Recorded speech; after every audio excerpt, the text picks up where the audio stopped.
So Prime Minister Narendra Modi in Japan, Union Ministers Hardeep Puri and Piyush Goyal at Davos, they're talking about India's growth story. They're talking to the world about India. They're seeking investment in India. They're talking about unicorns, India's COVID fight back, including manufacturing vaccines, not just for India, but for over 100 countries in the world.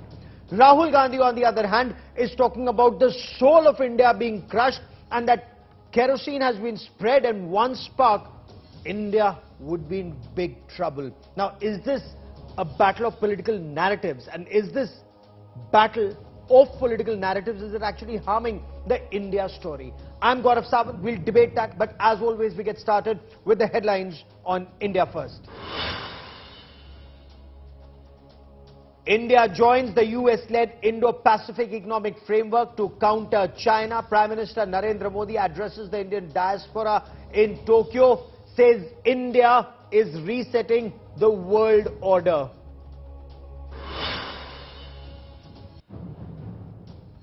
Hearing on the Gyanvapi case concludes in Varanasi. Verdict tomorrow on how the matter will proceed in district court.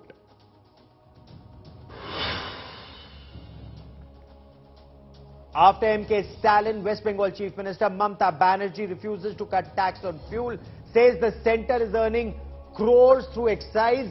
Several BJP states also yet to lower taxes.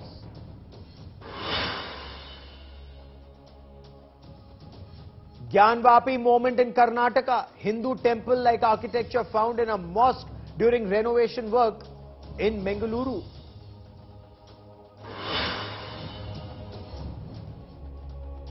With Karnataka polls slated for next year, Karnataka Congress Chief DK Shivakumar throws his hat in the ring, tells India Today he's worked hard for 2 years for the Congress when asked on who the Congress's chief ministerial face would be.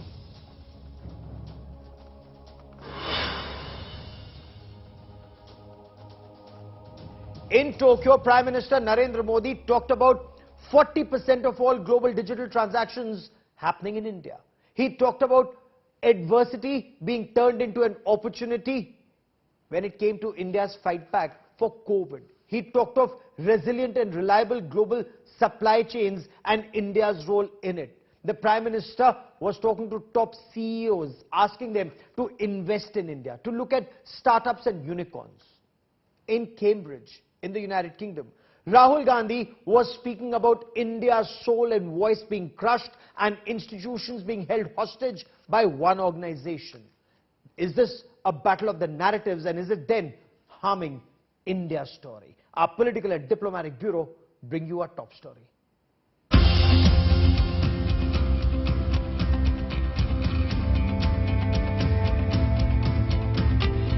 A series of meetings with top CEOs in Japan. From the CEO of Suzuki Corp to the chairman of NEC. From meeting the Indian diaspora to a series of bilateral meetings with heads of state and governments of Japan, Australia and the United States. Prime Minister Narendra Modi seeks investment and narrates the India growth story.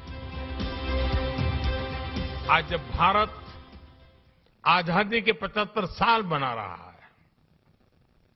आजादी का अमृत महोत्सव मना रहा है, तो वो आने वाले 25 साल यानी आजादी के 100वें वर्ष तक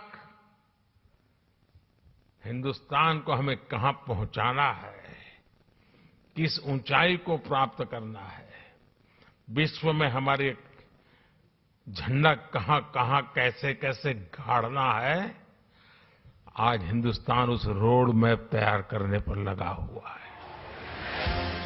Speaking to the diaspora in Tokyo, the Prime Minister emphasized on India's achievements, including direct benefit transfer, and tom-tommed the fact that 40% of digital transactions globally were in India.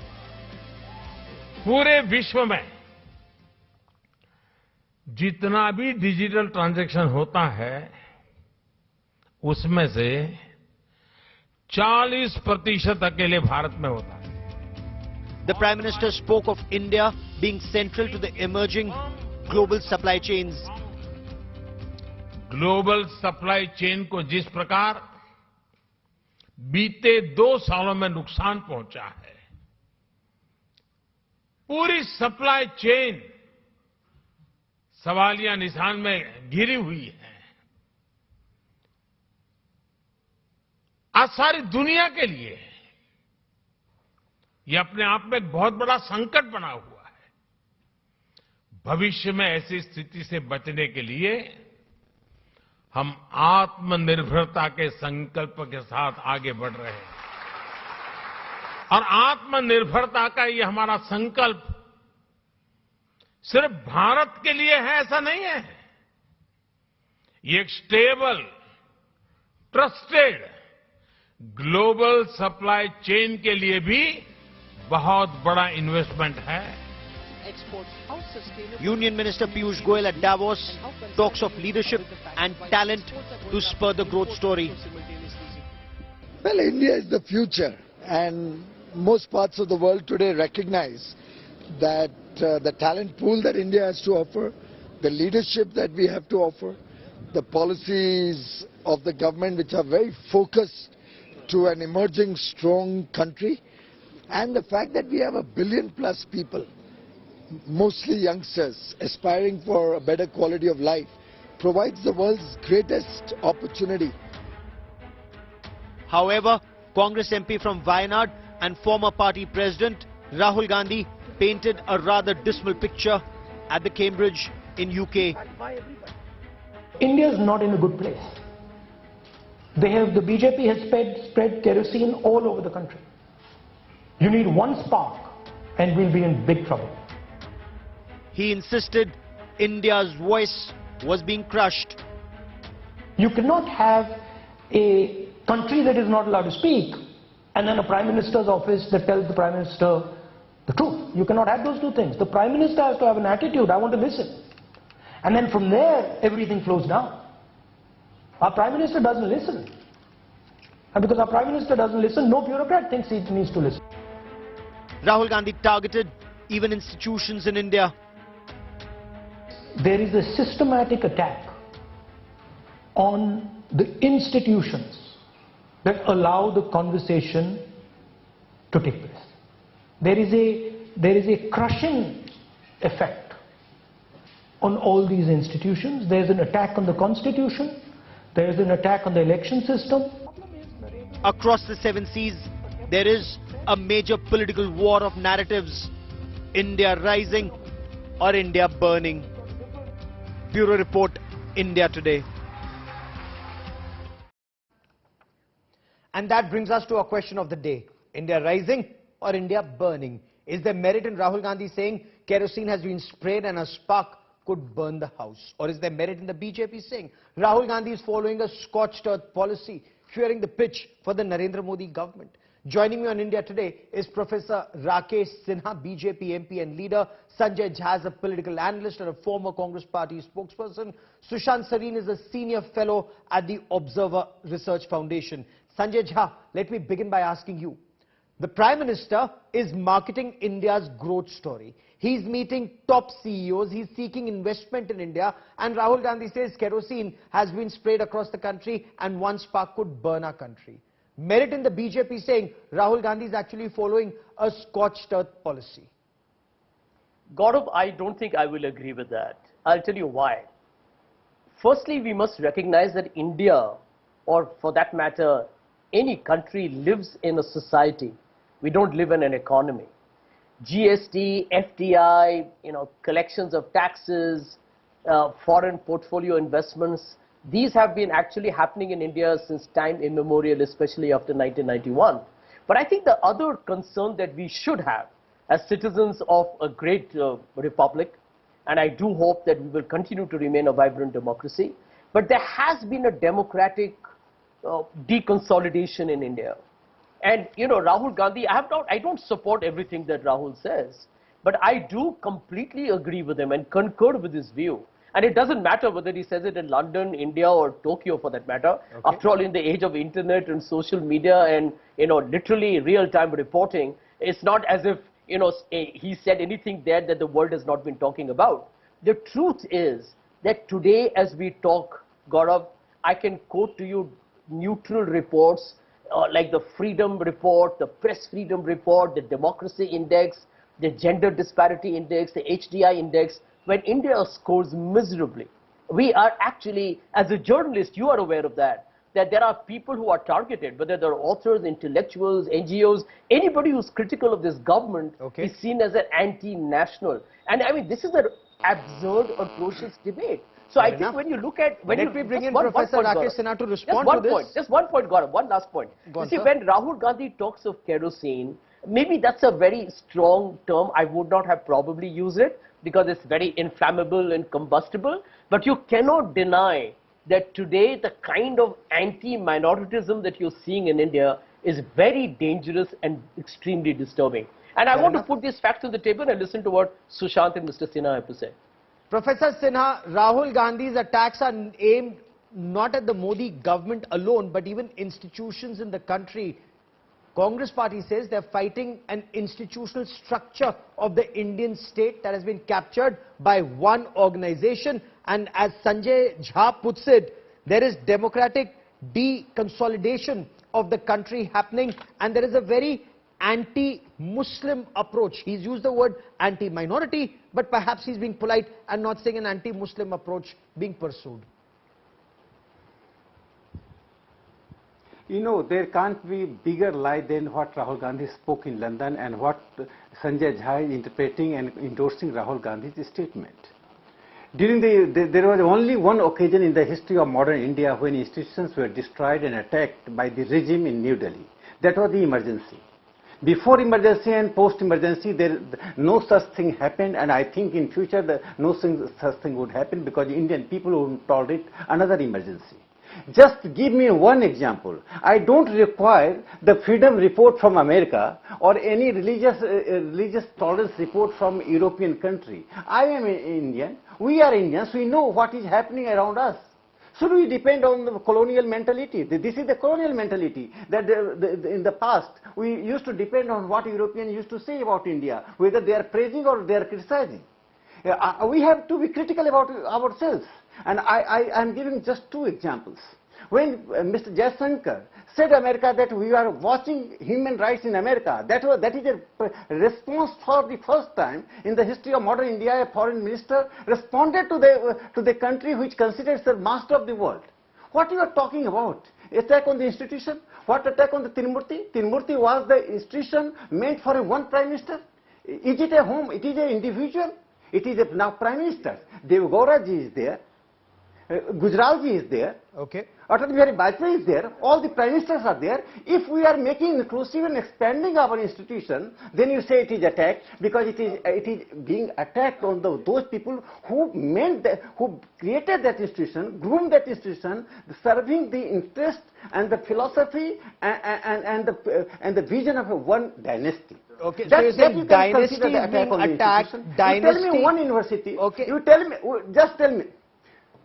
Dynasty is being attacked. Prime Minister has waged the war against the dynasty. Fair enough. I'm completing because Sanjay Jha has said so many things. I'm ending with two more statements.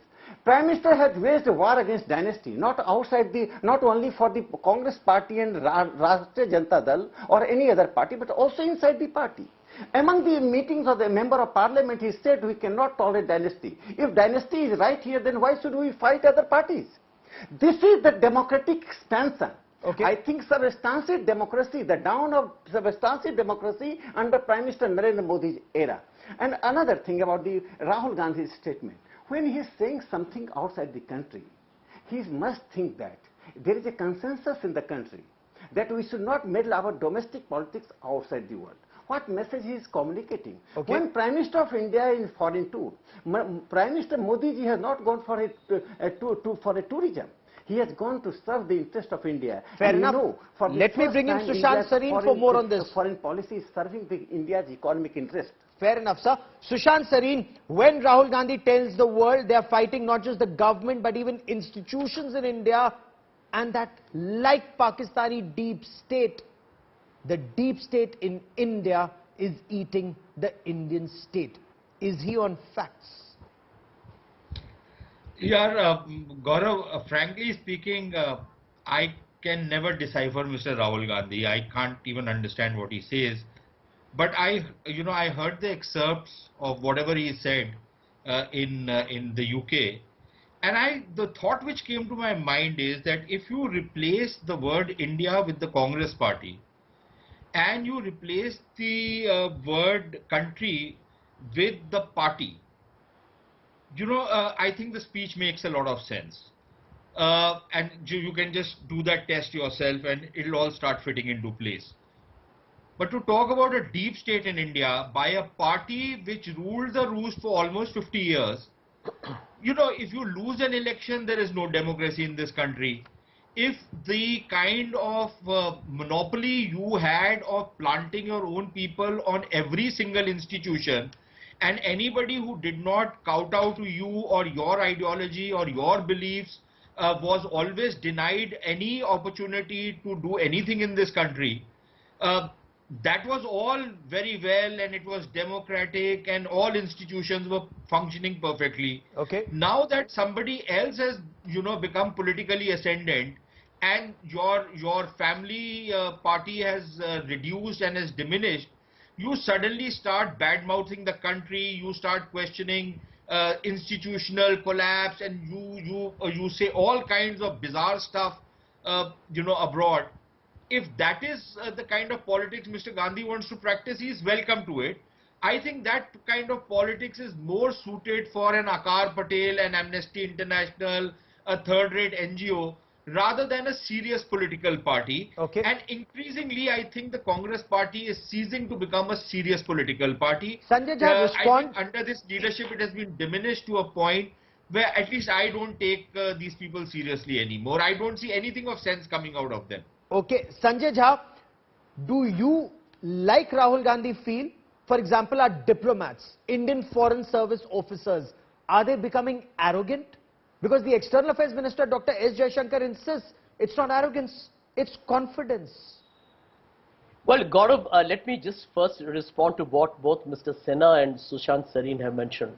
Firstly, Mr. Sinha, with due respects to you, sir, I prefer the fact that Mrs. Gandhi proclaimed an emergency that lasted for nearly 2 years, called for an election and got defeated. It was a formal declaration of an emergency. But Mr. Sinha, the truth is, since the last 8 years, what we have seen in India is what I call as an undeclared, unofficial emergency. The climate of fear, the self-censorship that has happened, the very open, brazen persecution of individuals, which brings me, Gaurav, to the point that Sushant Sareen says that everything is hunky-dory. Well, I always believe that in any ecosystem, there are 50% of the people, or 51 or 52%, who are always going to be happy with the system as long as they believe they are in some ways collateral beneficiaries or they support it ideologically. The truth is, India has a serious deep state problem, and Rahul Gandhi, I think, has hit the nail on the head. And Gaurav, India has a deep state problem. Can you identify the deep state? Let me explain that. Sanjay, can you identify the deep state, please? Let me finish. One Gaurav. by one. Yeah. Let me tell you, in India, since Mr. Modi has become Prime Minister, whether it's NIA on terror, and we all know about Rohini Salyan's famous statement, whether it is the CBI, Enforcement Directorate, Income Tax, DRI, the accusations against the election system. There are accusations galore, and I do believe that at this point of time, India is vulnerable to an institutional massacre under this current government. No, there is an infiltration. Are you saying that courts of law don't function in India? Well, we have no courts of law in India. That there is no. Gaurav, let me tell so you, what Rohini Salyan says is the gospel, and what Gaurav, courts of law may deliver their verdict is not to be taken seriously. Fair enough, Gaurav, sir, that may be your opinion, but Sushant Sareen Gaurav, also let wants me to tell respond to you, you, sir. that the prosecution when provides Sanjay Jha evidence talks to the about judiciary. Rohini Salyan, or whatever that lady's name is, and whatever she says is gospel truth for my friend Sanjay.